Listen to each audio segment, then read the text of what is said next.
One day, Edward was talking to Trevor when Douglas steamed by. He was pulling a train of heavy coal trucks. "Come on, Edward. Stop gossiping in the sun when there's work to be done." Later, Edward spoke to Douglas. "Trevor and I are old friends, and you and he have a lot in common too." "Och, aye," quizzed Douglas.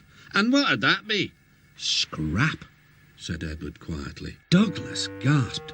"Don't mention that word. It makes my wheels wobble." "It does the same to Trevor," replied Edward. "He was being sent to the scrapyard, but the vicar and I saved him, and now he's really useful again. Even so, the Fat Controller certainly does need another steam engine here." "Aye, and quickly," sighed Douglas. That night, Douglas was still working. He had taken the midnight goods train to a station at a faraway part of the island where only the diesels work.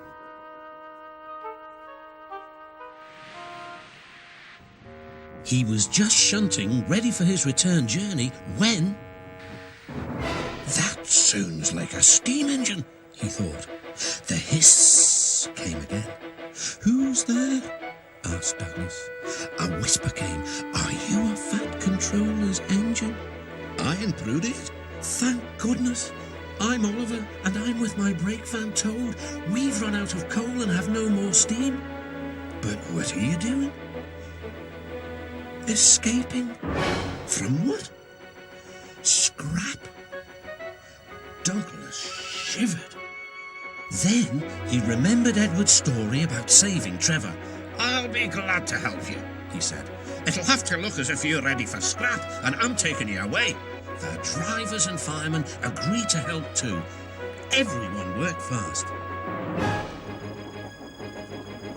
"No time to turn around," panted Douglas. "I'll run tender first. Come on."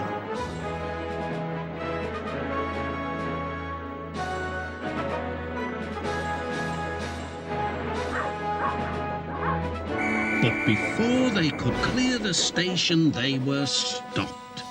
"Aha!" exclaimed the foreman. "A Great Western engine and a brake van too. You can't take these." "Ah, but they're all for us," said Douglas's driver. "See for yourself." The foreman looked all over Oliver. "Seems in order. Right, away, guard."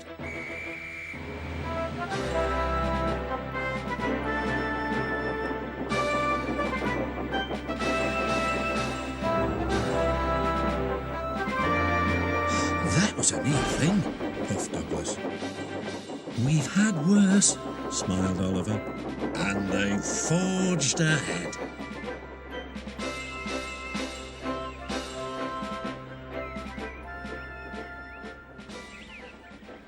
It was daylight when their journey ended. "We're home," cried Douglas. "Shh," said his driver. "There are the works. We'll find a place for Oliver." Oliver said goodbye and thank you, and Douglas puffed away. The next day, Douglas told the other engines all about Oliver.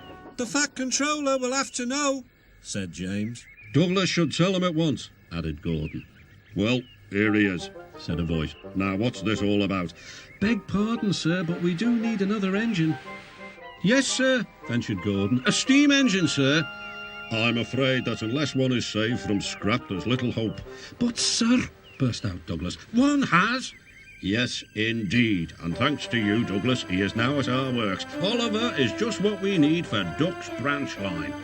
Everyone cheered. Now Oliver and Toad are mended and painted in full Great Western colours.